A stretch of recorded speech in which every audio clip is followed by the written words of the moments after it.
Salut et bienvenue sur Pop Culture Experience, le podcast qui revient en discussion sur l'expérience de la pop culture de nos invités, passée, présente et sûrement le futur. Je m'appelle Adrien Coche et j'ai créé en 2015 la première école de combat au sabre laser de France, la Saber League. Non, c'est pas une blague. Depuis toutes ces années, on a rencontré un paquet de personnes hyper intéressantes, connues, moins connues, pas connues, et on s'est dit que vous aussi, ça vous intéresserait de les rencontrer. Aujourd'hui, je reçois Guillaume Pevet, comédien, chanteur, danseur, bref, comédie musicale, et aussi comédien de doublage, mais pas que, un artiste ultra complet. Merci à lui d'être revenu, car un mois, on s'était déjà rencontrés pour ce podcast, et j'ai effacé depuis malencontreusement la piste de sa voix, et il a accepté de revenir. Merci Guillaume. On revient évidemment sur son métier absolument passionnant, notamment les comédies musicales, et aussi sur les origines familiales presque de sa chevalerie autour du Seigneur des Anneaux. Le gars parle même l'elfique. C'est dingue, non ? Bonne écoute. Après plusieurs péripéties, j'ai l'impression que ça fonctionne. Attends, redis-moi le nom de ton podcast, c'est Pop Culture ? Non, c'est juste Le podcast s'appelle Pop Culture Experience. Pop Culture Experience, voilà. C'est ça, trop bien. Guillaume, on a démarré. Salut Guillaume. Ah, on a démarré, salut Adrien. Non sans mal. Non sans mal. Non sans mal parce que on a déjà fait un enregistrement. On a démarré il y a un mois. Et on a démarré il y a un mois ce podcast. On a démarré il y a un mois le podcast. Non, c'est bien, regarde le fil. Là, ça fil fonctionne. Propre, ça augmente pas trop. C'est magnifique. On est bien. Je sature pas. Et on le termine maintenant parce que comme un débile, j'ai supprimé ta piste. Je sais pas comment j'ai fait. Donc, merci de revenir. Avec plaisir. C'est que ça devait pas se faire comme ça, ou que ça devait se faire comme ça. Voilà, exactement. Et donc, du coup, et puis en plus, t'as vécu d'autres trucs et moi aussi, donc du coup, peut-être qu'on pourra en parler. En tout cas, Guillaume, merci beaucoup de revenir. Du coup, tu étais dans les premiers, maintenant tu es mon 7e que j'enregistre. J'étais le combien ? T'étais dans les 2-3 premiers. Ah ouais. Tu sais, t'étais venu, tu sais, j'avais fait tout un... Ah ouais, oui, tout à fait. Tout un... Le 3e ou 4e. J'avais 2-3 personnes dans la même journée. C'est vrai. Et je suis la 7e boule de cristal, et non plus la 4e. Je crois que j'étais la 4e. Je ne sais pas du tout quand est-ce que ce sera diffusé. En tout cas, merci d'être revenu. Et en plus de ça, maintenant j'ai mes petits boucliers sonores. À fond. Donc du coup, ça n'enlève pas mon bruit de chausson, je pense. Mais en tout cas, ça enlève un peu les réverbérations qu'il y a des fenêtres, etc. Donc c'est cool. Comment ça va, Guillaume ? Ça va et toi ? Écoute, ça va pas mal. Je suis fatigué, mais je pense que c'est l'hiver. Tout le monde dit ça. Ouais, je pense que c'est ça froid aussi. Qui arrive d'un coup. Moi, j'adore ça. En plus, il fait beau, là. Ouais. L'hiver, quand il fait froid, mais qu'il fait super beau. C'est bonheur. Je trouve que c'est un bonheur. C'est la meilleure saison pour moi. Il n'y a pas de moustiques, il n'y a pas de pollen. On met des gros pulls. C'est trop bien. Il a fait froid d'un coup, quand même, là. Hein. Ouais. Et moi, quand il fait froid... J'aime bien le froid. J'ai du mal à supporter les grosses chaleurs. Mais là, dès qu'il fait froid, c'est quand même bien. On entend toujours les pompiers. Bon. Donc, ce podcast s'appelle Pop Culture Experience. On est là, Guillaume, pour parler de ton expérience de la pop culture. Ouais. Ta vision de la pop culture. Ouais. Les origines de ta pop culture. Donc, passé, présente et le futur, c'est ce que je dis dans l'intro. Trop bien. Savoir d'où tu viens, pourquoi tu es là, ce que tu fais. Et parler des sujets qui vont nous intéresser à ton propos. Ma première question...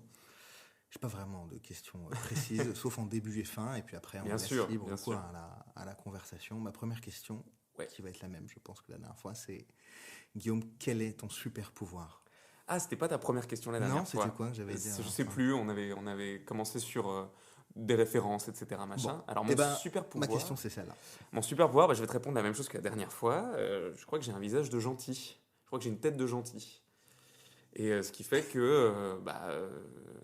j'ai l'impression que les gens me voient comme quelqu'un de gentil. Alors, est-ce qu'ils ont raison ou pas ça les regarde pas. C'est ce que j'allais dire, parce que la tête de gentil, ça peut être un super pouvoir maléfique ou pas. Si t'as des yeux laser, tu fais le bien ou le mal. Voilà, moi j'ai une tête de gentil. Je crois parce qu'on me l'a souvent dit. On m'a dit, non, t'as une tête de gentil, t'as un regard de gentil. Ce qui fait que chaque jour... 5-6 fois par jour dans la rue, on m'arrête pour me demander le chemin ou dans des magasins pour me dire « Ah, vous pouvez m'indiquer ce truc-là, machin ?» Comme j'avais raconté l'autre fois, on m'a déjà demandé dans un Célio si on avait un pantalon en telle ou telle taille.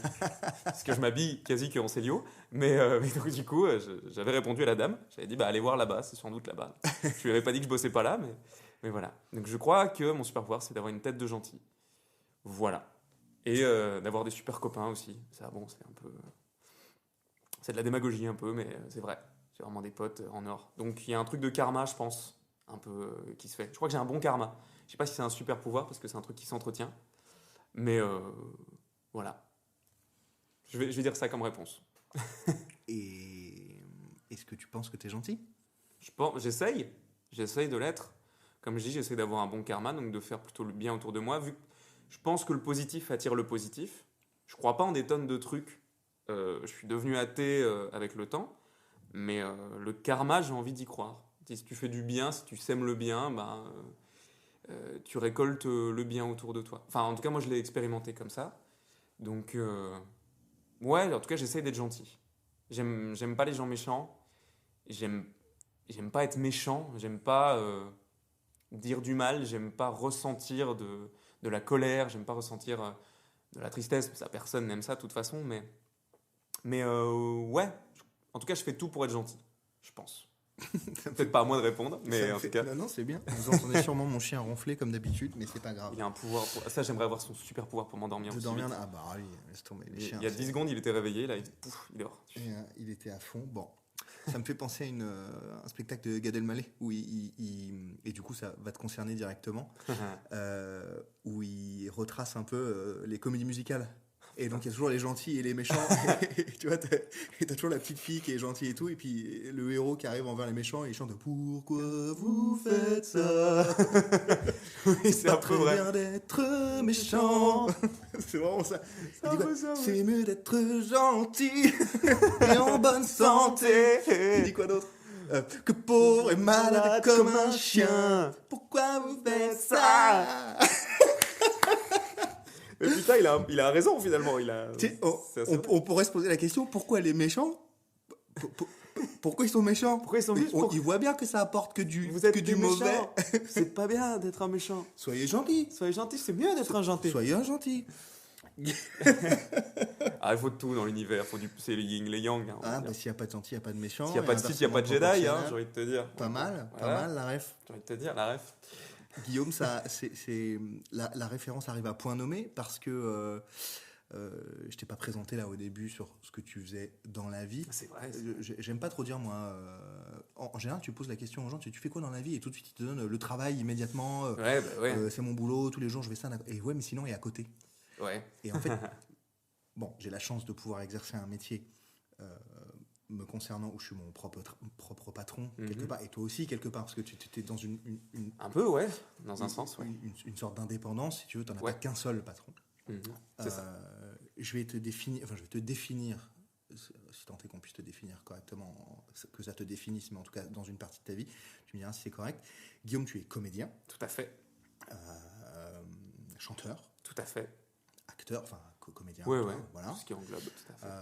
Un artiste, en fait, de représentation. C'est ça. Hein, on peut c'est dire ça, ça. on peut dire ouais, ça. on peut dire ça. Rapprocher mon micro. N'hésite pas non plus à rapprocher un peu. Ouais, je rapproche un peu. Le bouclier, voilà. Donc, en tout cas, c'est ta passion, je crois. Complètement. Une de tes passions, parce qu'on n'en a pas On en a qu'une seule. plusieurs, mais ça, c'est celle qui englobe peut-être beaucoup d'autres, en tout cas. Et ce qui te permet de vivre, Ouais. de te nourrir. Je vis de ce métier, je suis ce qu'on appelle intermittent du spectacle en France. Voilà. Donc comédien, chanteur, danseur quand il faut danser. Comédien de doublage aussi, donc sur scène. Devant la caméra, j'ai fait quelques courts-métrages aussi. J'aimerais bien un peu développer ça dans le futur, on verra, pourquoi pas. Okay. Voix off aussi, pour tout un tas de trucs, enfin voilà. Donc ouais, artiste, spectacle vivant la plupart du temps, vraiment. Que ce soit pour des spectacles musicaux, des comédies musicales, à Disneyland Paris, donc comme je le disais pour du doublage, donc Netflix, Prime Video, Disney+, Crunchyroll, tout ça quoi. Et j'ai beaucoup de chance, enfin je m'estime très chanceux de pouvoir faire ce métier à ce point-là, d'en vivre, et de le faire à telle fréquence quoi. Parce que je travaille beaucoup en ce moment, et depuis longtemps, enfin depuis quelques années déjà, et je m'estime chanceux. Et je sais que pour moi on crée sa chance aussi. Donc j'ai décidé de. J'allais y venir. Ah bah voilà, tu vois, j'ai décidé de créer ma chance. Je pense qu'il y a des moments dans ma vie où je me suis dit non. Si tu veux être chanceux, mérite ta chance quoi. On peut donner sa chance à quelqu'un. Moi, on m'a donné ma chance plusieurs fois, et j'ai décidé d'en être digne, en travaillant, en étant digne de confiance. Et c'est un truc que je dis souvent à des gens qui veulent commencer ce métier. d'artistes, peu importe que ce soit danseur, chanteur, peintre, je m'en fous, Ouais, peu tout à fait. importe. Et ça marche pour tout en fait, je leur dis, soyez dignes de confiance. Ouais. T'arrives à l'heure, t'arrives prêt, t'arrives en connaissance de cause de ce qu'il faut faire, de ce à quoi tu peux t'attendre aussi ou non. Euh, il faut être malléable en tant qu'artiste, je pense. T'arrives, tu connais ton texte, tu connais tes partitions, tu connais ton sujet, t'as bossé chez toi, t'as fait ta part de travail, voilà, être digne de confiance. Et c'est un truc que j'essaye d'appliquer dans ma vie aussi, d'être digne de confiance, que ce soit pour tout finalement, pour le travail, comme pour le personnel, mais comme mon travail mixe parfois pas mal avec le perso, finalement. Voilà quoi, tu vois, c'est comme quand je fais des événements de dernière minute. On peut m'appeler, voilà, j'ai déjà dépanné pour des spectacles, pour des galas, etc. Et il y a des gens qui m'appellent et je me dis, s'ils m'appellent en dernière minute, c'est qu'ils ont confiance. C'est-à-dire que j'étais digne de leur confiance. Ils m'ont appelé, s'ils disent, Ils disent ce gars-là, là on est dans la merde, c'est lui qu'il nous faut voilà, lui il peut nous aider, lui il peut nous sortir de la merde, je pense. Ou en tout cas il peut faire le taf. Et ça déjà pour moi, je me dis c'est super. Ou alors, c'est déjà arrivé plusieurs fois aussi qu'on me dise salut, tu me connais pas, mais on m'a parlé de toi. Et alors, ça, déjà, pour moi, c'est fantastique. Je me dis ok, donc j'ai des potes ou des gens que je connais peu ou prou qui ont parlé de moi à quelqu'un en disant lui, il a l'air bien, lui, je pense qu'il peut faire l'affaire, lui, il a l'air digne de confiance, machin. Et ça, pour moi, c'est une des plus belles récompenses, quoi. Quand on me dit on m'a parlé de toi en bien, je fais putain. J'allais y venir par rapport à ce que tu me disais. Ouais. Tu parlais de chance. Tu t'estimes chanceux, ou en tout cas tu es redevable de ce que l'univers te donne. Je pense qu'on peut dire ça comme ça, ce que la vie te donne en tout cas. J'écoute pas mal de choses de podcasts. Je suis très, très consommateur de podcasts. Toi aussi ou pas? Ouais. Fou. Et revient beaucoup dans les artistes, évidemment, c'est les podcasts que j'écoute beaucoup. Ou les créateurs en tout cas de contenu artistique, vidéo, son, etc. Ils parlent de chance, ils parlent de talent, mais ils parlent toujours de travail. Les sportifs disent ça aussi. Ils disent que la chance, c'est oui, en effet, à un moment, te trouver à un bon endroit, etc. Sauf que il y a le talent, bien sûr. Parfois, tu as des choses innées, tout d'un coup, tu t'entends avec justesse des notes et tu es capable de les retranscrire parfaitement justement. Parfois, c'est beau. Parfois, il y a des gens qui chantent juste, mais pas bien. Il y a des gens qui chantent complètement juste et bien. Mais que si tu travailles pas ton talent, ou si tu travailles pas ce don ou cette petite appétence qu'on t'a donné en naissance, parce que moi je crois que soit tu sais chanter, soit pas, enfin telle ou telle oreille, après je sais pas si ça se développe, j'en sais rien, tu t'en feras rien, quoi. Mais oui, enfin en tout cas t'en feras quelque chose de limité, quoi. De très limité. Tu te limites dans ce que tu sais faire. Et ça s'arrêtera très vite. Je pense à un exemple commun, mais peut-être que ça ne parlera pas à tout le monde, mais je pense au plus grand nombre parce que c'est quand même le sport le plus connu du monde, le football. Je pense à tous ces joueurs, notamment en France, puisque je suis plus les footballeurs français, qui ont un vrai talent très jeune et ils font ce qu'ils veulent avec la balle, c'est incroyable, ils vont à droite, à gauche, bim, bam, boum, les feintes et tout, et qui sont toujours d'éternels espoirs jusqu'à 35 ans à peu près à la fin de leur carrière parce qu'ils n'ont pas travaillé comme les autres, à arriver à l'heure, même souvent en avance, repartir le dernier, et travailler le physique, parce qu'ils estiment qu'ils ont moins d'efforts à faire que les autres, puisqu'ils sont avantagés. Et en fait, la plupart d'entre eux, ils font une carrière, mais très moyenne. Ah oui. Je vais lâcher un nom, parce que j'y pense très fort. Vas-y. Je sais pas si ça te parlera. Est-ce que tu vois qui est Hatem Ben Arfa? Pas du tout. Bon. C'est du foot aussi. Je m'y connais très peu en foot. J'ai bon. Zidane, et voilà. Bon, mais je vois l'exemple que tu... Mauvais exemple, parce que je crois que c'est un gros travailleur, et en plus avec un talent immense. Ouais. Je parle de ça parce que j'ai regardé une vidéo hier qui parlait de ça. Il y a des gars de la même génération, donc Karim Benzema, tu dois forcément le connaître, qui vient de remporter le Ballon d'Or, etc. En plus. Ils étaient champions d'Europe avec les équipes jeunes de France. Il y avait Hatem Ben Arfa, Jérémy Ménez, Karim Benzema, qui lui était sur le banc à l'époque. Parce que fort, mais pas aussi talentueux que ce qu'on a besoin, etc. Il y a des gars qui sont sortis comme Jérémy Ménez, Samir Nasri, qui a fait des émoluments dans la presse, donc tu connais ça. Et Hatem Ben Arfa était super titulaire, machin, etc. Sauf que le gars a bossé,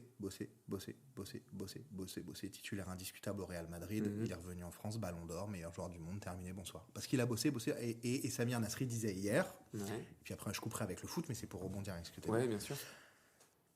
Qu'il disait, on avait plus de talent que lui, et vis-à-vis d'autres footballeurs comme Ben Arfa, qui a une carrière très moyenne, enfin une carrière bien plus importante que plein de personnes, mais eh bien, il est arrivé sur les toits du monde, quoi. Ouais. Il a pallié, si on peut se dire, ce talent, en travaillant sur l'intelligence, faisant travailler son cerveau, travailler ses jambes et tout. Donc, il y a du talent, mais il y a toujours surtout le travail, je crois, pour la réussite. C'est ça, je suis assez d'accord. C'est comme avoir une...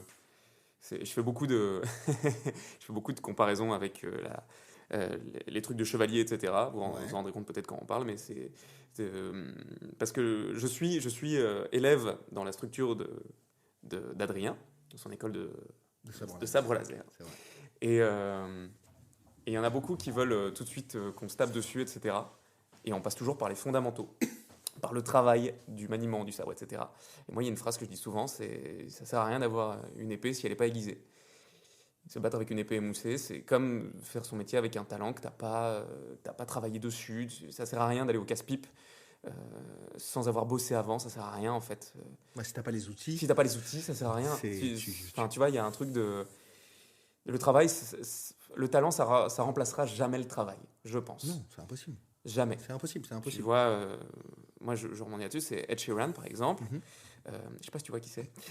Peut-être la plus grosse star du monde actuellement. Un roux qui chante bien, pas mal du tout, et qui rappe un peu salement bien aussi. Ouais. Non, lui, j'avais eu des interviews de lui où lui disait, c'est un acharné de travail. Enfin, il était passé chez Jimmy Fallon ou un truc comme ça, et il disait non, mais moi, à la base, je chantais pas bien comme ça. Et en fait, il fait écouter les premiers trucs où il s'est enregistré des guitares-voix, et c'est horrible. Jamais tu te dis, lui, il va devenir une star éclatante où tu vois son nom partout et tu as envie d'écouter tout ce qu'il fait parce qu'à chaque fois c'est trop bien. Donc le travail. C'est ce que mon père me disait quand j'étais gamin, la règle des 3 T, travail. Bon, il me disait ça pour les mathématiques, donc ça me faisait un peu chier quand il me disait ça. mais voilà, je l'applique à d'autres choses aujourd'hui et force est de constater que ça a l'air de fonctionner. Donc voilà. Très bonne transition. Donc aujourd'hui, moi je t'ai vu, j'ai l'impression qu'il y a une espèce de je sais pas, alors c'est parce que je te suis sur les réseaux, etc. On s'envoie des messages, mais là tu joues le rôle, tu as plusieurs choses en ce moment, en même temps à peu près. J'ai plusieurs trucs, Mais j'ai vu, là il n'y a pas longtemps, c'est un musical, comédie musicale. Ouais. Sûrement. Sherlock Holmes, c'est une comédie musicale, et tu joues le rôle de Watson. Dr. John Hamish Watson. C'est quoi, c'est le second rôle? C'est un second rôle, mais qui est très important. Il fait partie du trio principal. C'est Watson. Donc, Sherlock Holmes ne va pas sans Watson. Tu vois les films de Sherlock Holmes ou la série Sherlock Holmes sur la BBC, Watson, le gars est capital. Il est quand même capital. Donc c'est techniquement un second rôle. Oui. Mais je suis tout le temps sur scène avec Sherlock et avec Emma Jones, qui est un personnage qui a été créé spécialement pour ce spectacle musical. J'ai vu passer beaucoup de choses autour de ça. J'ai l'impression que ça s'est bien passé. C'était les premières représentations. Tout à fait. On a joué dans le sud, au Théâtre Armand, à Salon de Provence, samedi et dimanche. Je sais plus quand on est, mais là, il n'y a pas longtemps. Actuellement, on est le 14 novembre. On est le 14. C'est la Janguille, pour tous les fans de... Aujourd'hui, la Janguille. C'est la Janguille. Attends, j'ai préparé une baguette. T'as préparé une baguette. J'ai du beurre quelque part. Non, c'est faux. Ne tape surtout pas des mains, Adrien, c'est interdit le jour de la Janguille. Je ne tape pas des mains. On mains. peut pas faire plus geek que ça. C'est parfait. Si vous avez la ref, merci. Si vous n'avez pas la ref, c'est pas grave. C'est pas grave. Mais c'est la Janguille. Mais c'est la Janguille. Donc voilà, donc c'était il y a quelques jours, donc samedi et dimanche, donc c'est peut-être 9 et 10 novembre, je sais plus. On a joué à Salon de Provence, au Théâtre Armand, et ça s'est hyper bien passé. Vraiment. Et après, on a joué à Paris, on a fait l'avant-première parisienne, un peu la Générale Presse, mais oui, il n'y avait pas que de la presse, il y avait aussi des amis, des professionnels du spectacle, il y avait un peu de tout. C'était la couturière? Non, c'était pas la couturière. C'était Générale Presse, l'avant-première, quoi. C'était un mélange un peu de tout, mais la couturière, c'est plus quand on est dans un théâtre vraiment et qu'on va faire toute une saison. Et c'est la dernière mise en place. C'est ça, c'est une sorte de général public un peu, la couturière, si on veut. Mais elle compte, quoi. Bien sûr. C'est encore un tout petit peu avant l'éclosion du truc. Quoi. Et ça s'est très bien passé. On a eu de très bons retours. Moi, j'ai eu des super retours. Je suis plus que ravi parce que c'est un rôle très intéressant qui a été écrit sur mesure par Julien et Samuel Safa, qui ont écrit l'œuvre.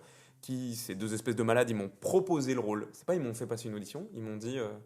on t'aime bien, parce que j'avais discuté un peu avec... c'est toi dedans, c'est toi. C'est ça, ils ont dit, on te voit vraiment dans l'œuvre, on veut bosser avec toi. Ils n'avaient pas encore écrit les lignes de dialogue et tout, ils avaient juste l'histoire en tête.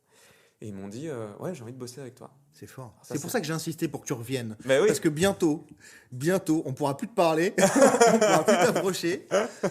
Tu refuseras de signer des autographes même. Ah, putain, Donc, jamais. il va Je falloir. serais ravi. Je me suis dépêché. Donc, je parle à mon moi dans 10 ans. Bien ouais, je tape pas des. Check. Je me check. Bien ouais d'avoir interviewé Guillaume Pevet. Ce comédien belge. Inch'Allah, qui, putain, belge en qui- plus, tu vois. T'es belge, non? Ouais, je suis belge. Bon, voilà. Et ouais, Alors, les gars, pas de problème. on est partout, les gars, on est partout. Bon, gars, trop bien. Donc T'as voilà, aussi un autre rôle. j'ai un autre spectacle. Je Autre joue dans un autre spectacle. Les Mystérieux. Cités d'Or. Et là, tu joues.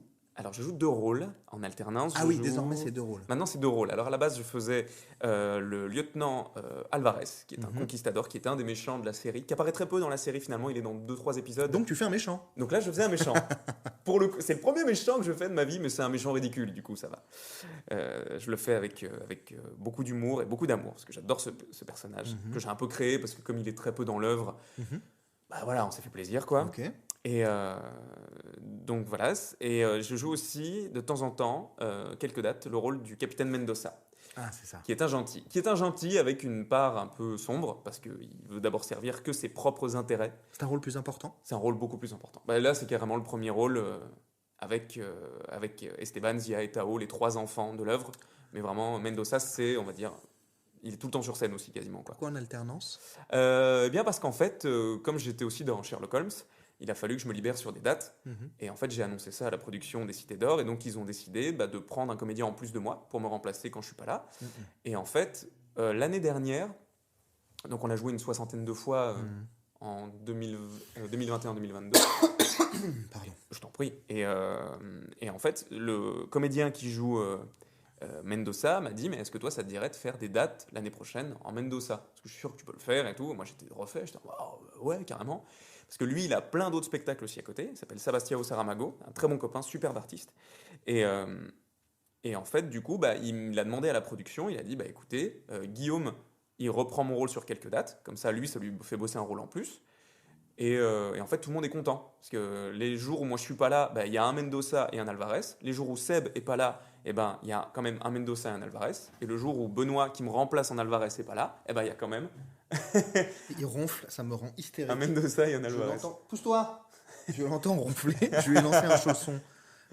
Pas méchamment, hein, Guillaume. Je lui ai pas lancé un chausson. Non, bien sûr. Donc, quand Donc voilà, donc en l'autre gros, n'est pas là. on est plusieurs comédiens. De toute façon, dans un spectacle, c'est toujours plus rassurant. Et là, je le dis pour toutes les productions théâtrales qui nous écoutent, c'est toujours bien d'avoir des doublures, des swings, des remplaçants sur les rôles. Parce que si jamais quelqu'un se pète un bras, chope le Covid ou quoi, et qu'on annule tout un spectacle pour une personne qui n'est pas là, c'est tellement dommage. Ça arrive, c'est le jeu malheureusement, mais c'est tellement plus sécuritaire d'avoir une ou deux personnes qui apprennent plusieurs rôles et on peut se remplacer. Et voilà. Mais ça, il y a plein de spectacles qui font ça. Mais le message est passé. le message est passé. Il y en a plein qui le font Très, très pas. grand auditoire. Il y en a qui le font. Et c'est très important, il faut le faire, quoi, Bon. je pense. Écoute, Ouais, voilà. Le message est passé à toutes les productions théâtrales, cinéma, hollywoodien également. N'hésitez pas, les doublures. Si vous ne le Voilà. saviez pas, Guillaume vous le dit. C'est approuvé par Guillaume. Il vous a L'insolence donné de le conseil ce qui gars. va bien. Évidemment, c'est de l'humour. C'est fou que vous n'y ayez pas pensé, en fait. Voilà. Pourquoi je Je vais vous le pense dire que notre auditoire démesuré de 16 personnes au moment où je te C'est parle. énorme. C'est 8 fois nous deux, gars. C'est énorme. beaucoup. C'est Non, beaucoup. je te dis ça parce que là, au moment où on enregistre, Ouais. il y a quelques jours, j'ai lancé officiellement le fait que le podcast était lancé avec un petit teaser. Et voilà, ça monte gentiment. De toute façon, il n'y a rien dans le teaser, ça présente juste. Ah, mais tu présentes, j'ai été l'écouter. Il y a moi, 30 même. secondes. Ouais, ça t'a Ouais. plu? Ah bah ouais, La moi, manière de présenter la chose? Ouais. Ouais. Moi j'ai hâte d'écouter les épisodes, du coup. Bah écoute, c'est cool, avec plaisir. Guillaume, je t'entends parler de sabre. T'as l'air de les deux rôles là, c'est des rôles d'épée, non? Alors, D'épéiste. Mendoza et Alvarez, oui. Voilà, c'est ça. Il y a un J'insiste combat à l'épée. là-dessus. Ouais, il y a un combat à l'épée dans le spectacle que j'ai chorégraphié. En partie avec Sebastião Saramago qui faisait Mendoza au moment où on a créé le spectacle et Ouais. moi Alvarez. Ouais. Et on a créé ça de toutes pièces. C'est un combat à l'épée, c'est avec des sortes de rapières, finalement. Ouais. C'est des épées d'escrime mais théâtrales. Mhm. Et Donc on ne peut pas mourir, difficilement. difficilement. On peut crever un œil à un des comédiens, c'est Ouais. ce que j'ai failli faire un Cool. jour. Super. Mais comme Seb est un mec super, il m'en a pas voulu. Mais vraiment, il y a un coup d'épée qui a frotté Aïe, aïe, aïe. son œil. Mais C'est des risques, prenez votre œil, 1,5 cm à côté de votre œil, bah, j'ai tapé là, avec la aïe. pointe de l'épée qui est en métal. Bien joué. Ouais. Ouais. Et il m'a regardé sur scène, il m'a fait vraiment un tout va bien. Pendant le combat, qui en plus est sur une musique, donc il est rythmé. Attends, c'était en live? Ouais, ah oui, Waouh, c'était sur scène. C'était pas en répète et tout. Ah non, c'était Wow. sur scène. Ouais. Mais depuis, on s'est calmé, on a fait hyper gaffe. Et tout va bien. Mais on était un peu fatigué ce jour-là, et depuis, tout va bien. Mais j'ai donc pu réaliser un de mes rêves qui était de faire un combat à l'épée sur scène. Qui plus est, on m'a demandé de le chorégraphier. J'étais très fier. Et c'est là où rejoint la pratique du sabre laser dans ma passion du théâtre et de la comédie musicale, parce que c'est mes années d'expérience au sein de la SSL qui m'ont permis de chorégraphier ce combat à l'épée, d'y ajouter des choses, etc. Parce que moi, je suis un fan, comme je le disais, de chevalerie, de combat à l'épée, d'heroic fantasy, de medieval fantasy, de tout ça. C'est ce qui m'anime au plus profond de moi. On y reviendra plus tard, je pense, mais depuis ma plus tendre enfance, On va y revenir juste après. C'est Juste exactement après. là où je voulais aller. Ah putain, Il est tout est fort. écrit. Il est fort. Bon, j'ai déjà fait un podcast avec toi, donc je sais, c'est pour ça. Mais en gros, ouais, non. Et donc j'ai pu lier mes deux passions. Et c'est aussi pour ça que j'ai commencé à faire du sabre laser. Parce que je me suis dit, je veux apprendre à me battre à l'épée. Mais pas juste un style d'épée. Je veux apprendre à faire plein de styles différents. Mais alors pourquoi le sabre laser et pas du kendo ou de la MHE avec des épées en métal ou des arts martiaux chinois avec armes? Il y en a C'est vrai, en plus. c'est vrai, j'aurais pu cette choisir. catégorie Mais japonais, etc. étant un grand fan de Star Wars, parce que pour moi c'est un peu le C'est ça truc. qui t'a attiré, c'est le côté fan? Un peu, ouais. Ouais. Puis j'avais déjà vu des vidéos sur internet, etc. Et puis je me suis dit, j'essaye. Puis si j'aime pas, c'est pas sûr. grave. Je me Ouais. dis, j'essaye. Ça coûte rien d'essayer. Ça coûte une licence à l'année, mais c'est pas grave. Je serais allé au bout, tu vois. Ouais. Mais en vrai, puis j'ai kiffé tout de suite. Je suis tombé avec, c'était Amaury, qui est toujours mon professeur aujourd'hui, entre autres. Mhm. Et j'ai adoré, quoi. J'ai fait, ok, c'est cool. Ok, c'est intéressant. Ok, je comprends vite. Ok, ça me parle. Ok, je kiffe. On a fait les premiers Ok, combats. et la même sujet, Ouais. tu as des compétences physiques, parce que tu t'entraînes beaucoup, tu fais du sport, tu fais de Ouais. la boxe notamment, etc. Je Donc fais de t'as la des boxe compétences. anglaise et française, tout à fait. Voilà, ouais. donc tu as du cardio, des jambes et tout. Ouais. Tu comprenais, en général, quand tu fais de la boxe, etc., on comprend mécanisme, haut, bas, les jambes, Ouais. la synchronisation, etc. Tout à fait. Synchronisation des montres, pardon. Vous êtes peut-être un peu trop vieux pour avoir connu ça. Et moi, je l'ai. Tu l'as? À 29 ans, je l'ai. Donc, Oh, tu vois. 29 ans, ça va. Oui, 29 ans, ça va, mais les gars de 20 ans, je pense qu'ils n'ont pas ils l'ont moins. Parker Lewis. Ne perd jamais. Donc, beaucoup de compétences physiques. La compréhension de comment ça fonctionne les bras, Ouais. voilà, pour dire grossièrement, et les Ouais. jambes ensemble, Et la notion de distance aussi. et la notion de distance. Un peu, ouais. Sauf que ça commence à faire des années maintenant que tu es là. 5 ans. Ça fait 5 ans pile poil. Voilà. Là, depuis l'année dernière, enfin hors Covid, etc., sur ces 2 dernières années, j'ai l'impression que, après, tu prends plus de cours qu'avant. À un moment, tu m'as rejoint Ouais. aussi. C'est parce que tu m'as Je t'ai dit de venir. donné ma chance. Bah, c'est con, mais on Je y t'ai dit de revient. venir. Tu m'as Et- dit, hé toi, t'as fait un peu, un peu le sensei, t'as fait toi, viens, Oui, c'est viens vrai. dans mon dojo. C'est vrai. C'est vrai parce que tous les profs apportent des choses différentes. Complètement. Moi, je suis plus sur le coaching et pas sur forcément la technique. Mhm. Mais jusque-là, non pas que c'est moi qui t'ai fait passer Adrien à titre personnel dans une catégorie supérieure, mais le fait d'avoir plusieurs influx, Mhm. perception sur le sport, etc., et le coaching et la compète et tout, on peut dire que c'est pas le sport le plus incroyable du monde, mais enfin si, c'est un très bon sport, mais Ouais. là, depuis ces derniers temps, de mon point de vue, tu as commencé à performer pour de vrai. J'essaie, j'ai très envie, ouais. Non, mais c'est la vérité. Ouais. En place Ouais. de tournoi, parce que c'est la seule donnée sur laquelle on peut se baser Oui. en termes de performance, heureusement ou malheureusement. Mhm. Désormais, tu es toujours bien classé. Tu tiens toujours la Ouais. dragée haute dans les poules et les compétitions. Mhm. C'est toujours difficile d'aller te Mhm. chercher. Donc, j'établis un fait. Je te pose pas la question. Non, mais établi. Y a pas de problème. J'établis un fait. Mhm. Mais, Mais, avant, c'était pas le cas. non. Mais, donc on était toujours là, c'est un espoir et tout, machin. C'est d'ailleurs pour ça que je t'ai dit de venir, parce que je voulais qu'on Ok. travaille plus. Mhm. Et du coup, ça a apporté ses fruits, d'avoir Ouais. un autre influx. C'est vrai. C'est en train de donner. Ouais. Et puis c'est logique, parce qu'à 28-29 ans, on est au climax en général de sa forme physique et tout, donc ça me paraît C'est ça. logique. Mais donc, c'était à force de travail. De À travail, force de travail. et toujours aujourd'hui. Il y avait Ouais. une chance. Il y avait en arrivant déjà un background sportif qui permet de faire en sorte que, parce que c'est vrai que les gens qui sont plus en surpoids ou qui n'ont pas l'habitude de faire travailler le cardio, surpoids ou pas d'ailleurs, parce qu'il y a des gens qui sont en Surpoids ou surpoids pas. qui travaillent Parce très bien. que, ouais. Oui, mais quand tu n'as pas l'habitude de faire travailler le cœur, Oui, oui. C'est plus difficile, le plus souffle, compliqué. etc. C'est un effort différent, tout à fait. Par exemple, moi je suis en surpoids, Et tu mais nous comme j'ai éclates fait tous. beaucoup de sport, Tu nous éclates comme j'ai tous. fait beaucoup de sport avant, le cœur est habitué. Oui.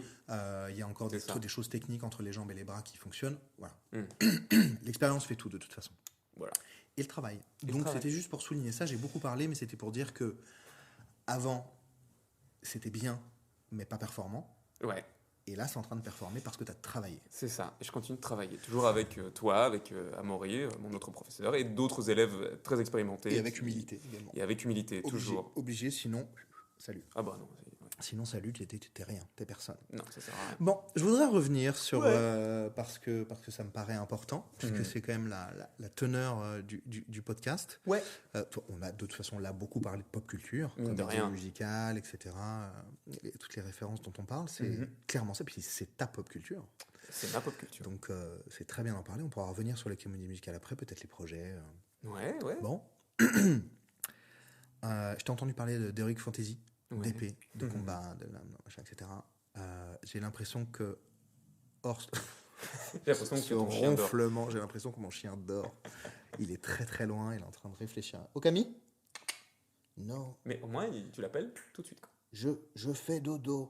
Il s'est arrêté de ronfler, mais il n'a pas bougé, à part une oreille. Peut-être qu'il y a à manger. Non, il n'a pas bougé. Cette appétence dont tu parles, cette passion que Ouais. tu as pour l'heroic fantasy, combat d'épée, de capé, d'épée peut-être, Ouais, le complètement. Moyen-Âge, etc. Est-ce que tu peux... J'ai l'impression que c'est ça qui t'a amené un peu à la pop culture, peut-être. Ouais. Est-ce qu'on peut revenir dessus? On peut revenir. Bah écoute, ouais, moi, D'où ça vient? D'où ça te vient, ça? moi, la pierre de fondation de tout ça, pour moi, c'est le Seigneur des Anneaux, quoi. Hein. Mhm. Comme je l'avais dit dans le premier podcast, je le dis dans celui-ci, je le dirai dans 1000 podcasts si je suis Oui, voilà. invité. Sans parce que tricher, franchement... on a abordé le sujet très en surface la dernière fois. Ouais, Parce qu'on a parlé de plein d'autres trucs et c'était très bien et ça restera entre nous puisque bah oui. j'ai perdu les sons. Mais du coup, ça me paraît important, Ouais, ça c'est de important. faire un peu plus de temps Ça, je suis là-dessus. d'accord. Il reste une grosse demi-heure là. Parfait. De Parlons de ça. parler de ça puisque c'est le principe du podcast. Ouais, c'est Donc, c'est vrai, en plus. C'est Je vraiment... t'écoute. Bah, moi, c'est fou parce que il y a peu de choses pour lesquelles je sais même pas s'il y en a vraiment d'autres, pour lesquelles j'ai autant d'amour, d'attrait, d'appétence, comme tu dis, pour un univers comme celui-là, celui de Tolkien, du Seigneur des Anneaux. Je suis, tu sais, on fait souvent, enfin, ça peut arriver de faire des exercices de relaxation, on dit fermez les yeux, vous êtes dans un endroit, etc. Moi, terre du milieu, tout de suite. Je sais où je vais.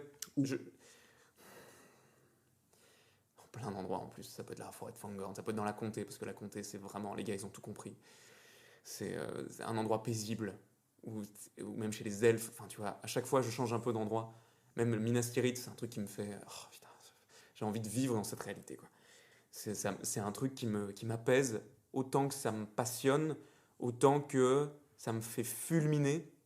C'est con, hein, mais aux compètes de sabre laser, je fais une mini parenthèse là-dessus, pendant les quarts de finale, etc., pendant les combats durs, dans ma tête, j'étais pas Guillaume Pevet, j'étais, ok, c'est con, parce que t'es Aragorn, t'es sur un champ de bataille. C'est pas con du tout. Aragorn, il perd pas. Sur les champs du Pélénor, il défonce, il voit un truc, tac, tac, tac, il se fait jamais toucher, il performe, il va en avant, il construit, et machin. Dans ma tête, c'est ça. Viggo Mortensen, en plus, mon idole absolue, le gars, c'est un des meilleurs épéistes que le maître d'armes du Seigneur des Anneaux a eu, machin. Enfin, voilà, ce mec est une légende vivante pour moi. Et à tout point de vue, hein, au point de vue du jeu, de la réal, de la philosophie, de tout, il sait tout faire, il est merveilleux, quoi. C'est un peu un papa spirituel, quoi. Et Ouais, il a l'air d'avoir un mindset puissant en Ouais. plus. Enfin, Captain Fantastic, c'est un des meilleurs films au monde. Enfin, le mec est incroyable. Donc, Le Seigneur des Anneaux, en plus, mon attrait, enfin, mon premier contact avec Le Seigneur des Anneaux, ça vient quand il est sorti en 2001, le film, et on avait la cassette à la maison. Et donc, je vais re-raconter cette petite histoire qui me touche beaucoup. J'ai un grand frère qui a 13 ans de plus que moi, et une grande sœur qui a 15 ans de plus que moi. Pour moi, c'est les grands, je les aime plus que tout au monde, quoi. Vraiment, c'est mes parrains, marraines en plus, mais enfin, il y a un truc, on a un lien hyper puissant, quoi. Je les aime plus Ton que grand tout frère, au c'est monde. celui que j'ai rencontré à The Voice. Ouais, tout à fait, ok. que tu as rencontré en Belgique, tout à Ok, fait. super. Et parce qu'il est À chaque fois, je te réalisateur. pose la question parce que j'oublie. C'est vrai, en fait. on n'a pas le même nom de famille, c'est mon demi-frère, mais Aussi. on se considère comme Bah, vrai frère, quoi. C'est frère. Comme ma sœur, pareil. C'est la Et, relation que tu as qui fait que c'est. Ouais, bah ouais. Et mon frère, je l'aimais tellement. En fait, il est parti assez vite de la maison pour faire ses études, pour voyager, etc. Dès qu'il était majeur, il avait raison d'ailleurs de faire ça. Et il y a un soir où il devait rentrer. Je sais plus s'il rentrait de voyage ou de vacances, peu importe. Enfin, il rentrait dans notre petit village chez ma maman, je me souviens. Et moi, je me suis dit, je sais qu'il adore ce film, donc du coup, je vais mettre la cassette, ça va le faire venir plus vite. L'innocence de l'enfance. Je mets la cassette. Donc, avec la voix de Galadriel de Déborah Perret, qui est une comédienne de doublage que voilà. Autant Kate Blanchett que Déborah Perret, j'adore ces deux personnes qui n'en font qu'une dans mon cœur et dans ma tête. Enfin, voilà. Trop beau. C'est merveilleux. J'ai des frissons à chaque fois que je reconnais sa voix ou que je vois Kate Blanchett. Pour moi, les deux sont assez indissociables. Et je laisse tourner la cassette en fond. Je suis tout jeune à l'époque, je fais pas gaffe et tout. Et puis au fur et à mesure, je commence à regarder de plus en plus la télé, parce que moi je jouais sans doute à côté. Et je commence à être pris dans le truc, quoi. Et vraiment T'avais quel regarder. Ouais, je devais avoir 9 ans, Ouais. un truc comme ça. Je suis né en 93, donc même un peu moins de 9 ans, tu vois, un truc comme ça. 8-9 ans dans ces zones-là, je pense, ouais. Et je commence à être happé par le film, à tel point que j'oublie que mon frère va débarquer. Et d'ailleurs, je pense que je ne fantasme pas ça. En fait, il est arrivé dans le salon, j'ai même pas entendu la porte d'entrée s'ouvrir, tellement j'étais à donf dans le film, pendant la scène de la Moria, où t'as le troll des cavernes et tout. J'étais comme ça, c'est génial, c'est tout. Sacré moment, ça. C'est merveilleux, quoi. Nous ne pouvons plus sortir, ils arrivent. Oh là là. Oh là là. Bon. Et donc, depuis toujours, ça a été... ouais, c'est la pierre de fondation de tout ce que j'aime dans la vie, c'est le Seigneur des Anneaux. La série est merveilleuse, c'est un podcast où vous pouvez pas répondre, les haters, vous pouvez pas dire « Non, c'est pas vrai parce que Galadriel, elle est... » Ferme-la, tais-toi. Ferme-la. Elrond, il est moche. Tais-toi, mais tais-toi. Cette série est merveilleuse, les musiques sont incroyables. Les musiques ont été composées par Big McCreary, un truc comme ça, qui a composé les musiques des jeux God of War. Donc déjà, tu fermes ta gueule et tu écoutes le chef-d'œuvre que c'est. Le thème de Galadriel, il est... Donne une chance à la proposition. Je dis souvent ça aux gens. Oui. C'est une proposition artistique. De folie. On te dit pas c'est génial. On te dit nous on a estimé que c'était cool comme ça. Exactement. Tous les gens qui se sont mis autour, ils ont mis d'eux-mêmes. Tellement. Comme quand tu joues, si tu veux. Oui, quand tu fais une proposition de combat, machin, Mendoza ou Watson, ou de la chanson, peu importe. Ouais. Tu proposes quelque chose aux gens ça. qui vient de toi. Ouais. Évidemment, eux, ils ont des objectifs de rentabilité, de machin, etc. Donc, il faut faire au plus grand nombre. On s'entend, il y a tout ça qui rentre dedans. Sauf que, à la base, ça reste quand même de l'art. Et il y a des gens qui se sont réunis, ils se sont dit, ça, on pense que, ça va fonctionner. Peut-être pas dans le bon ordre. Et deux, c'est fidèle à... Ça respecte quand même l'œuvre. On ose espérer quand même que les gens qui prennent les licences comme ça se disent ça, sinon je vois pas bien l'intérêt. Mais ils ont été en commun avec en contact de toute façon. Les petits enfants de Tolkien, ils avaient forcément un droit de regard, comme ils l'ont toujours, tout à fait, sur tout ce qui se fait quasiment, etc. Donc déjà, ça a été validé par la famille directe, ça a été validé par les acteurs qui l'ont joué, ça a été validé par le public, par le plus grand nombre, etc. Ils ont mis du temps, de la passion, ils ont mis du cœur. Enfin, tu vois, tout le monde a adoré les premiers films Seigneur des Anneaux. Je parle pas du Hobbit. Il y a beaucoup de gens qui ont aimé aussi. J'en fais partie. Pas pareil parce que je trouve que l'aventure est bon, peu importe. Mais en fait, j'ai lu et je trouve ça bien qu'ils ont voulu aussi s'affranchir de Jackson. Oui. Pour proposer quelque chose de différent. Mais c'est très bien, une évolution. Bien sûr. C'est plus Peter Jackson, donc on retrouve tous ces plans de montage, évidemment, qui nous plaisent tous. Mais c'est une proposition. C'est une propale qui est complètement nouvelle et qui est, je trouve... Laisse la chance à la propale. Complètement. Et puis ça annule pas l'œuvre, ça annule pas le Silmarillion, ça annule pas le livre. Évidemment. C'est une adaptation. Alors là, on a toujours dit sur les Harry Potter, oui, mais c'est pas comme dans le livre. Bah voilà, dites-vous que c'est pas comme dans le livre. Kiffez parce que malgré tout, c'est trop bien. Il y a plein de trucs que je trouve dommages, évidemment, Harry Potter aussi. Mais en fait, on a de la chance qu'il l'ait porté à l'écran. Mais ouais, c'est merveilleux. De voir la magie, c'est trop génial. Et moi, je demande que ça. Quand j'ai lu que ça allait être mis sur écran, je me suis dit, même si j'aime pas, je vais être curieux de voir. Puis au final, c'est typiquement comme moi je vois la Terre du Milieu, donc pour moi, c'est merveilleux. Pour moi, il y a des choses... En plus, le Silmarillion, je me le suis coltiné, c'est impossible à mettre tel quel. Donc ils ont fait des propositions, ils ont fait des dois faire des trucs. choix. C'est génial, tu dois faire des choix. Et puis en vrai, c'est tellement kiffant de pouvoir... Parce qu'il y a des gens qui ont du mal avec les livres, il faut se dire ça. Il y a des gens qui ont beaucoup de mal avec la lecture, qui ont du mal à se projeter des images, etc. Et ben, ne serait-ce que pour ces gens-là, qui ont beaucoup de mal avec la lecture, et ben, de voir ça, des choses qu'on leur a racontées, qui leur sont peut-être pas accessibles par une compétence qui leur manque ou quoi au caisse, de le voir comme ça, c'est très précieux, je pense. Pour moi, ça l'est parce que ça me fait du bien de voir ça. C'est un univers dans lequel je me réfugie, qui me nourrit, etc., qui m'a donné envie de faire aussi ce métier, je pense. Parce que moi, je rêve un jour de faire un film de KPDP. Donc, c'est vraiment mon rêve ultime, c'est de faire genre une série comme Vikings ou quoi, de faire un truc où bouclier, épée, une cape, mais moi une armure, tout ce que tu veux. Enfin, moi, il y a un truc qui m'anime, ne serait-ce que doubler des séries d'époque dans le doublage, etc., ou des dessins animés d'époque ou machin. Moi, c'est tellement ma came de jouer le Cid sur scène, de jouer tous ces grands trucs, ces trucs avec de l'emphase, avec de l'hyperbole à chaque détour de phrase, à chaque truc, machin, etc. Moi, c'est tellement c'est mon kiff, quoi. Moi, dans ma tête, je suis un chevalier. Donc voilà. J'ai peur des chevaux, c'est mon seul défaut. Et ouais, putain, j'ai fait un peu d'équitation gamin, mais j'ai peur du cheval. Pour moi, c'est un animal. Donc le Rohan, pas trop.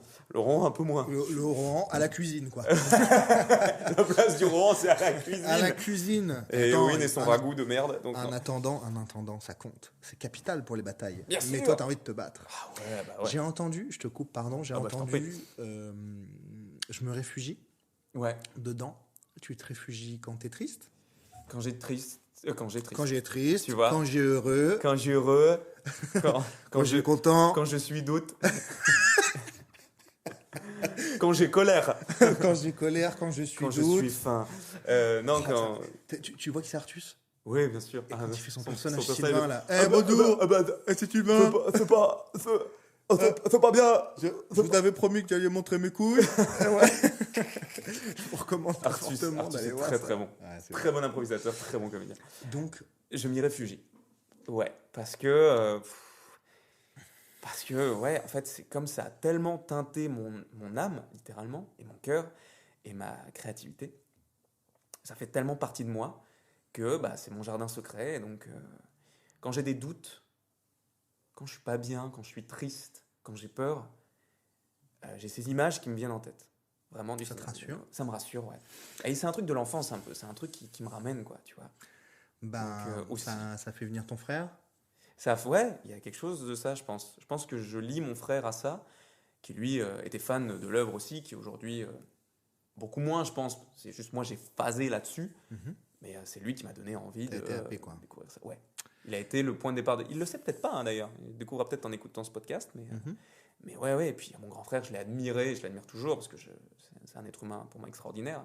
S'il était là à côté de moi, il dirait mais tais-toi, c'est pas vrai. Il dirait ferme-la. Il dit ferme-la, mais tais-toi. C'est vrai. Je suis un con. Oui, mais ça n'empêche pas. Certes, mais bon, un con sympa. Hein, t'es un Belge, t'es un con sympa. T'es un con gentil. Un con gentil. Mais ouais, je m'y réfugie, ça me fait du bien, quoi. Ça m'arrive de m'écouter les musiques de temps en temps, tu vois, ou voir des visuels de la Nouvelle-Zélande. C'est mon prochain gros voyage que j'aimerais faire. Ça, je rêve d'y aller, tu vois. Je rêve C'est d'y aller. magnifique. Bah, c'est le plus beau pays du monde. Je me dis, je peux aller en terre du milieu littéralement. C'est là-bas, il y a un billet d'avion, c'est 24 heures. Bon, c'est long, mais je peux y aller. Je peux y passer un mois avec un sac à dos ou en prévoyant tout à l'avance, seul ou accompagné. Je reviendrai avec un tatouage, c'est sûr et certain. T'en as des tatouages? Non, mais si je me fais un tatouage, ce sera là-bas. Ce sera là-bas. Ouais. Un truc en rapport. Un anneau. Un anneau. Un anneau. L'œil de Sauron sur le front. Sur le front. Un gros œil comme ça. Gars, j'étais en Nouvelle-Zélande, c'est une folie. t'y étais, Ouais. J'ai fait l'Australie, la Nouvelle-Zélande, pas longtemps parce qu'il y avait un problème de... Tu sais, il y avait un volcan en Islande qui a explosé, donc du coup il y a toutes les vapeurs. Oui, tout à fait. Machin, et donc ça a Bien perturbé sûr. le trafic. Bon, peu importe, mais j'ai pas eu la chance d'aller à Hobitown. Ouais, Mais du coup, tu vois quand même, c'est fou, quoi. c'est incroyable. Est-ce que tu dirais que tu puises des valeurs ou tes valeurs dans cette œuvre? Je pense, parce que je crois que Tolkien, il a mis beaucoup de très belles valeurs là-dedans, notamment sur le bien et le mal, tu vois. On en reparlait. Et il y a une phrase que Sam dit, il y a du bien dans ce monde, monsieur Frodon, et il faut se battre pour cela. Et je trouve que c'est merveilleux. Je crois que ça résume beaucoup de choses dans ma vie. Et c'est con, mais tu vois, c'est dans cette œuvre, elle veut tout dire pour moi. Il y a un truc cathartique là-dedans. C'est que la plus petite personne peut changer le destin du monde. Bah, c'est vraiment une des morales du Seigneur des Anneaux. C'est ça. C'est le truc qui est répété dans, je crois, quasi dans les 3 films. C'est voilà. En tout point, même dans le Hobbit, enfin, je veux dire. Dans le Hobbit aussi, tu vois, qui avait une écriture beaucoup plus simple et moins épique que le Seigneur des Anneaux. Oui. Et pourtant, c'est quand même ça, tu vois. Non, mais il faut bien présenter, mettre en place les œuvres. Ouais, bien sûr. Et puis, tu vois, Bilbo, ça reste le gars qui est jamais sorti de chez lui, qui machin, etc. Ouais. Et puis, qui est tout petit physiquement. Qui est tout petit physiquement, littéralement, et qui devient quasi le salut du monde. Et tu fais, ok, eh ben, je pense que c'est intéressant. Il faut pas parier que sur les grands et les puissants. On peut se permettre d'espérer des choses aussi, parce que l'espoir, c'est un truc qui aujourd'hui, quand je regarde Hugo Décrypte et toutes les actus du monde, je me dis putain, l'espoir est difficilement permis quand même, mais c'est quand même effrayant. Mais je me dis, allez, on sait jamais, c'est con, mais le Deus Ex Machina, on sait jamais ce qui peut se passer, on sait jamais. Il faut, si dans notre tête on a perdu, on a perdu. Si quand tu fais du ski, tu regardes le ravin, tu vas tomber dans le ravin. Si tu fais du vélo et tu dis, oh, je pense que je vais tomber, tu vas tomber. Trace ta route et dis-toi, qu'est-ce qui peut se passer. Moi, j'ai mon leitmotiv de ma vie. C'est la route est belle. La route est belle. Voilà. T'es un chevalier en fait. Peut-être. C'est peut-être pour ça qu'on dit. Je suis peut-être pas né à la bonne époque. Et encore, j'aime bien cette époque-ci. Ouais, parce que là j'ai 29 ans, ce sera la fin de ma vie au Moyen-Âge. Je serais genre, oh, j'ai bien vécu. Ouais. Ah, j'ai 7 enfants. Tu serais respecté comme un ancien. C'est ça. J'ai 7 enfants et 7 dents. Ouais. Non, mais là, c'est bien d'être un chevalier des temps modernes aussi. Moi j'aime bien. J'aime bien. J'ai pas le droit d'avoir une épée à la ceinture, mais j'aime bien. Du coup, j'ai un sabre laser, c'est mieux aussi. Sabre laser jaune. J'ai choisi la couleur exprès. Pourquoi ? Parce que c'est déjà parce que personne n'avait des jaunes et je me suis dit, j'ai pas envie de prendre un bleu ou un rouge. J'ai envie d'avoir un truc qui sort un peu du lot. Je me dis, oh, il a un sabre jaune. Oh, ça veut dire quoi ? Et en fait, quand j'ai regardé dans la définition, dans le lore, dans la mythologie de Star Wars, en fait, c'est un peu les gardiens du temple, c'est un peu les paladins. C'est les paladins. C'est les chevaliers, tu vois. C'est précisément ça, mec. Donc du coup, j'ai vu ça, j'ai fait j'aurais que des sabres jaunes. Je me battrais toujours avec une lame jaune. C'est vraiment ça, mec. C'est ceux qui chassent le mal. Putain, on est rien qui chassent les Sith. Oh bordel, c'est fou. Ouais. Non, mais c'est ça, hein. Ouais. C'est ceux qui ont l'âme pure, quoi, qui défendent la citadelle. C'est ça. Un peu, hein. Ouais, c'est les gardiens. C'est comme les gardiens de la tour à Minas Tirith. C'est ça. Les chevaliers cygnes qui ont, je les trouve tellement stylés, qui ont un casque avec des énormes ailes de cygne. La couleur jaune est omniprésente, enfin de doré en l'occurrence. Le doré est partout. Chez à Numénor, à Minas Tirith, machin. Même à Edoras, chez le Rohan, t'as toujours des trucs de dorure, de machin. Ouais. Voilà. Donc tout se recoupe, tout se rejoint. C'est fou ça. C'est beau. T'es un chevalier. Tu es un chevalier. Putain, j'ai bien fait de venir. Moi, j'ai choisi violet. Parce que. C'est dangereux, hein. C'est dangereux, violet. En même temps, bon, il y en a qu'un autre. C'est stylé. Ouais. Ça impose le respect.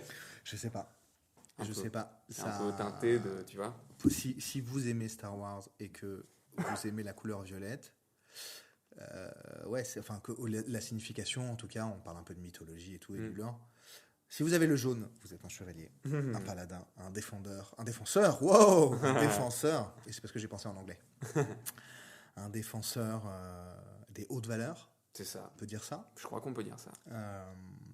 Gardien de la citadelle, quoi. Je trouve que c'est un joli. Moi, j'adore ce titre. J'aurais d'avoir ce titre un jour, je pense. Je sais pas pourquoi. Le violet, on est sur un truc plus ambivalent. Une relation très très ambivalente entre le bien et le mal. Ouais. Qui va puiser, dans son mal pour le faire le bien avec, et qui est toujours entre deux et qui a pas du mal à se décider, mais qui du coup assume. En tout cas, lui, c'est le cas du personnage qui est Samuel Jackson, que joue Samuel Jackson, qui est Mace Windu. En tout cas, c'est expliqué dans tous les de fans, pas de femmes, de fans, etc., qui assume son côté sombre. Ouais. Mais pour lui, c'est le bien. C'est ça. Qui compte. Qui puise là-dedans pour faire le bien finalement. Donc c'est un truc. Mais qui assume le côté sombre. Donc moi, je trouve ça quelque part, me concernant, bien sûr, plus honnête vis-à-vis de ma personnalité. Mais parce que. Et c'est hyper intéressant aussi de prendre une part sombre de soi pour en faire une lumière aussi. On va faire J'ai fait une interview de. Je sais pas si tu le connais, Sébastien Cardinal. Oui, qui est un ancien élève. Tout à fait. Créateur de contenu culinaire, cuisinier, etc. Auteur. Également, culinaire. On a parlé pas mal de la part sombre. On a parlé évidemment du Seigneur des Anneaux, on a parlé d'Harry Potter, etc. Ouais. Et on s'est dit qu'on ferait pas si ça te dit, un podcast en collégial, enfin, avec 3 invités, tu vois, un truc comme ça, Trop chaud. pour parler d'une thématique en particulier. Ah Tu ouais, vois. j'adore. Donc là, en l'occurrence, avec Sébastien, et puis là, on en parle, Ouais. parler de la part sombre, du dark side, Ah, c'est intéressant. tu vois. J'aime bien. Et évoquer ça. Ouais. Donc évoquer ça dans la pop culture, bien entendu, tu vois, Mhm. Seigneur des Anneaux, Harry Potter, et vraiment que parler de ça. Donc je pense qu'en saison 2, je l'ai dit dans d'autres épisodes, Ok. je vais faire des trucs à thématique. C'est trop bien. Tu vois, peut-être avec des gens qui sont déjà venus, Ouais, et puis avec, pourquoi pas une nouvelle personne Des aussi. nouveaux. Tu vois, 2 anciens, un nouveau. bien sûr. Enfin, 2 anciennes, une nouvelle personne. Tu vois, j'ai rencontré il y a pas longtemps la présidente de la Fédération française de Quidditch. Ok. Et on parlait d'inclusivité dans le sport, Bah oui. féminisme. C'est des sports mixtes, hein, humanisme en aussi. vérité, mais l'inclusivité, et c'est pas C'est que ça. du féminisme, il y a l'inclusivité de toutes et tous, voilà, En fait.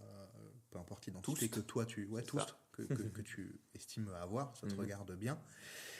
Et on trouvait que dans les sports de l'imaginaire, que sont le sabre laser et le Quidditch en l'occurrence, il y en a d'autres, mais il y a un côté inclusif qui est capital, quoi. Bah ouais. Tout le monde est bienvenu, Ouais, c'est ça. Yel, quoi, tu vois. Sinon, ça n'aurait pas d'intérêt de dire ah bah non, toi tu peux pas. Bah, Zéro intérêt, ce serait- zéro je, vois, intérêt. je vois pas l'intérêt. Tu vois, dans Star Wars, tout le monde peut être un Jedi. Ouais. Au Quidditch, tout le monde peut faire du Quidditch. Bah oui, et puis il Tu vois. n'y a pas de sujet de. Évidemment que le côté. Je sais pas pourquoi on parle là-dessus, c'est moi qui parle là-dessus. Ah, Évidemment c'est que intéressant. le côté, si on s'arrête au binaire homme-femme, qui est quand même prédominant dans le monde, Oui, bah oui, oui. quoi qu'il arrive, il est vrai que la plupart du temps, les hommes sont plus forts en force physique et plus grands et machin. Mais enfin, d'abord, l'écart a tendance à se réduire de plus en plus aujourd'hui. Et puis en plus, il y a des sports qui ne nécessitent pas que ça.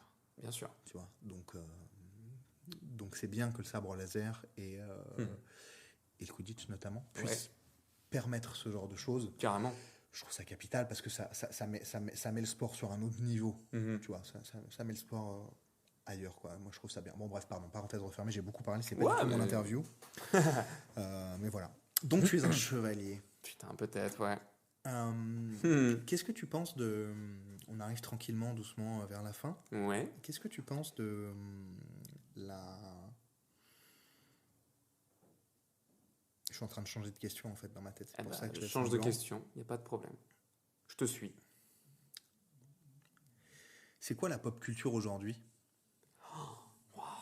par rapport à ce que toi tu avais quand tu avais 8-9 ans et que tu es tombé sur une VHS? Pour ceux qui ne connaissent pas la VHS, c'était une espèce Ouais, une boîte. Une boîte en plastique. Une boîte en plastique Dans laquelle il y rectangulaire, avait dans laquelle il y avait les films. Dans laquelle il y avait c'était un monolithe petit, celui-ci. On devait rembobiner. Aïe, aïe, aïe. Guerre constante entre frères et parents de tu n'as pas remis le film à 0 pour que je puisse le regarder, je suis obligé de tout rembobiner, etc. Alors qu'aujourd'hui, juste tu stream, terminé, bonsoir. C'est ça. Alors je clique là, on clique n'est même là. plus sur les DVD, C'est enfin ça. tu vois. Quand tu veux revoir une scène aujourd'hui, c'est facile. Tu cliques avant, gars. T'es obligé d'aller jusqu'au. Tu vois tout le film qui se Ah ouais. refait en inverse. C'est incroyable. long, c'est long. C'est long, puis ça tue la cassette en plus. Ouais. Alors c'est quoi la pop culture aujourd'hui Ouais. Ah, c'est bien comme question. Parce que, bon, mine de rien, la pop culture... Parce qu'on a compris ce qu'était ta pop culture. Ouais. Aujourd'hui, on l'a compris, je pense. Ouais, alors là, ouais, je pense aussi. Mais la pop culture aujourd'hui, putain, elle est dans tout, quoi.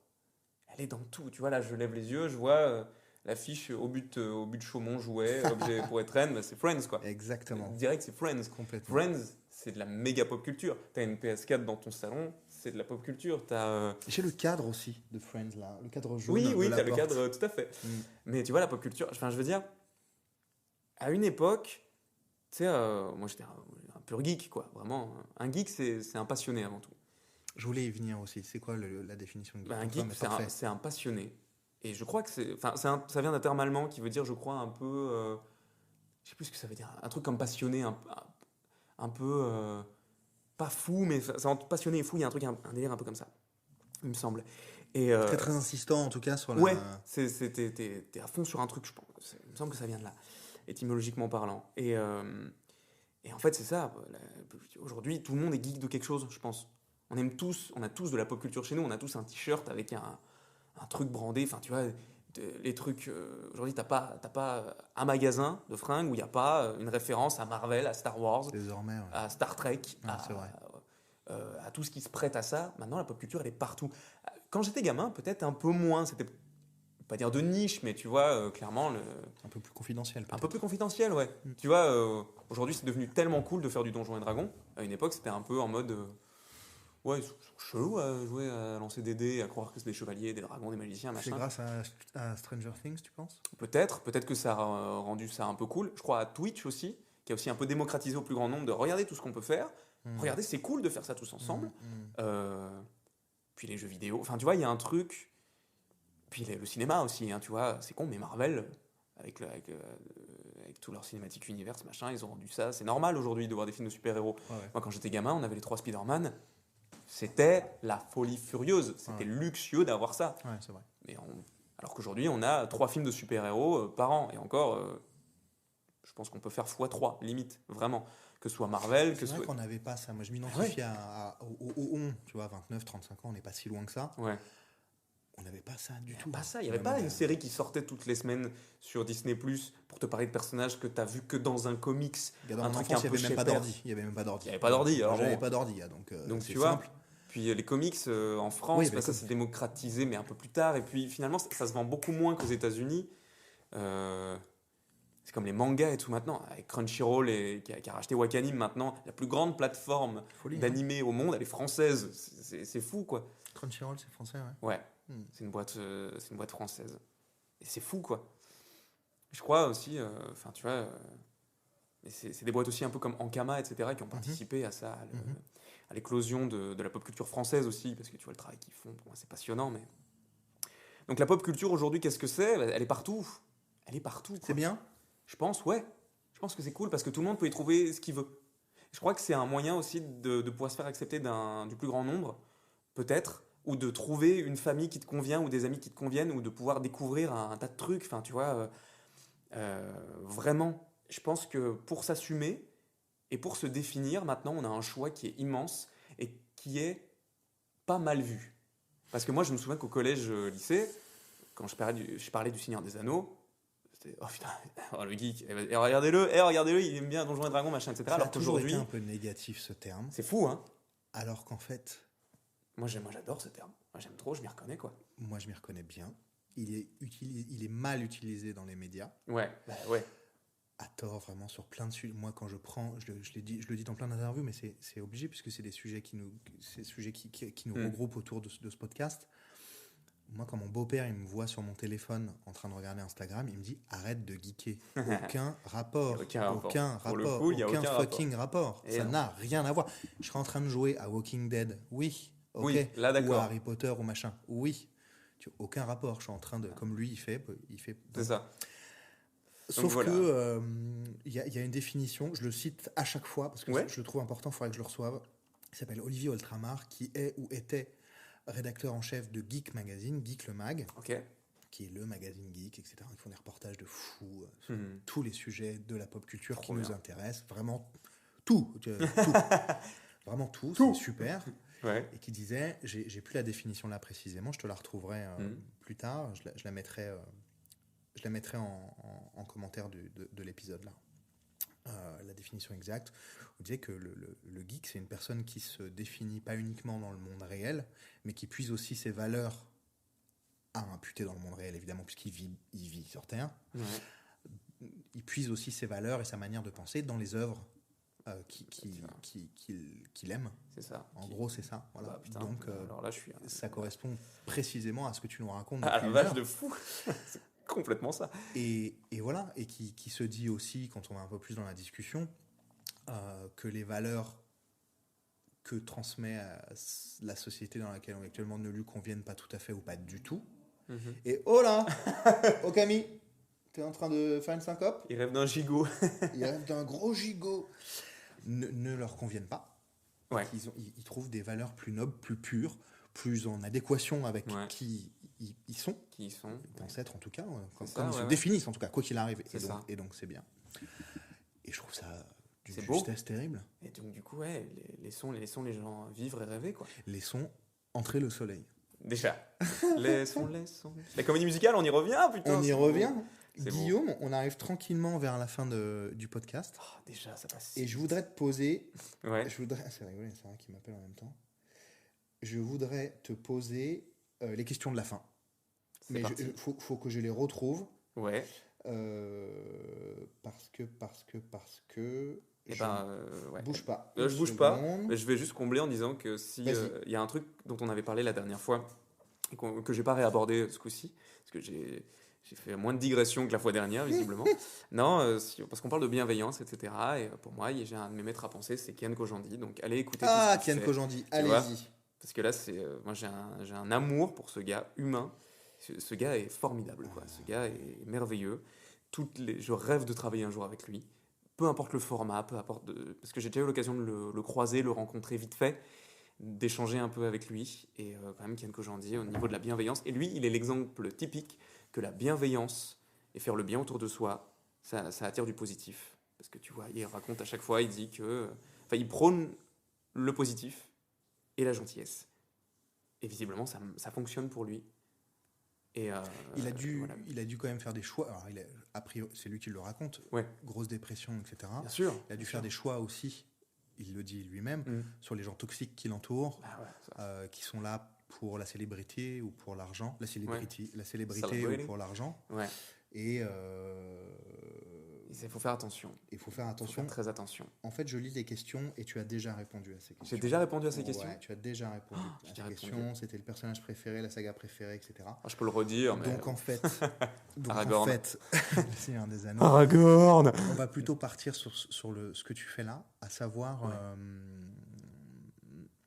est-ce que tu as une recommandation d'une œuvre, d'un livre, d'un film, d'une série, d'un podcast, d'un artiste à aller voir absolument, qui t'anime en ce moment, ouais. Je vais redire un de ceux de la dernière fois, une chaîne qui s'appelle Botch, B-O-T-C-H, Ouais. qui est une des chaînes les plus drôles francophones du monde, mais vraiment, ils font des YouTube poop. Ah oui, c'est ça. Mais stratosphériques. C'est-à-dire que ils parodient du Harry Potter, mais vous avez jamais vu ça, les gars, donc allez voir ça. God of War Ragnarok. Parce que, T'as putain, commencé, ouais. Ah ouais, je suis en plein dedans, j'en peux Ok. plus, ce matin, midi, soir. Qu'est-ce que c'est bien fait. Qu'est-ce qu'on a comme chance d'avoir ce genre de jeu. Pour moi, c'est même pas un jeu vidéo, c'est une expérience. Mais vraiment, quoi. C'est une expérience. Le doublage est fantastique. Frédéric Sautrel qui fait la voix de Kratos. Qui fait des bons. Qui fait des bons. Qui fait- Ouais, exactement. Désolé, pardon. Et non, qui délivre une espèce de performance vocale incroyable dans toute l'œuvre de God of War. Incroyable. Dans les deux qui sont sortis là sur PS4. C'est merveilleux. Ça me fait du bien aussi parce que c'est empreint de poésie, de mélancolie. Il est avec son fils, non, c'est ça? Il est avec son fils, Bon. Atreus. Et, N'en dis pas trop. J'en dis pas trop. N'en dis pas trop. Et Je crois que tout le monde en parle en bien. Ben ouais. Alors, si N'en vous dis ne pas savez trop, pas d'où j'ai vient pas joué. le nom Atreus, c'est pas du spoil parce que c'est pas révélé dans ce jeu, Ok, ou en ok. tout cas, c'est juste révélé dans les autres Ok. God of War, un qui est sorti sur PSP ou un truc comme ça. En Uh-huh. fait, c'était un de ses généraux qui s'est battu jusqu'à la mort avec lui et qu'il a vu mourir sous ses yeux, Kratos, s'appelait Atreus. Et quand j'ai appris ça, j'ai fait putain, il a rappelé son deuxième enfant parce qu'il a perdu sa fille dans les premiers, donc c'est pour ça. C'est très Moi, j'en ai très joué cool. aucun, donc tais-toi. Ok. Et je compte les jouer. Ah putain. Je Bon, t'arrête je ne te dis rien. net. Ah. Je t'arrête net. Voilà, je On a m'arrête là. entendu tes recommandations. Voilà. Guillaume, je vais te laisser le mot de la fin. Eh ben, j'ai fait même que la dernière fois. Ah, Je vais vous dire Maigovanen en elfique, ça veut dire ravi de vous rencontrer. salut Guillaume, merci. Salut Adrien, merci beaucoup. Merci de votre écoute. On espère que vous avez passé un excellent moment et que vous avez pris autant de plaisir à l'écouter que nous à le réaliser. Si vous souhaitez soutenir ce podcast, un pouce, des étoiles, des commentaires en fonction de la plateforme que vous utilisez, on sait tous comment ça fonctionne. Ça mange pas de pain et ça nous aide énormément. Je vous donne rendez-vous dimanche prochain pour une nouvelle Pop Culture Experience. Salut!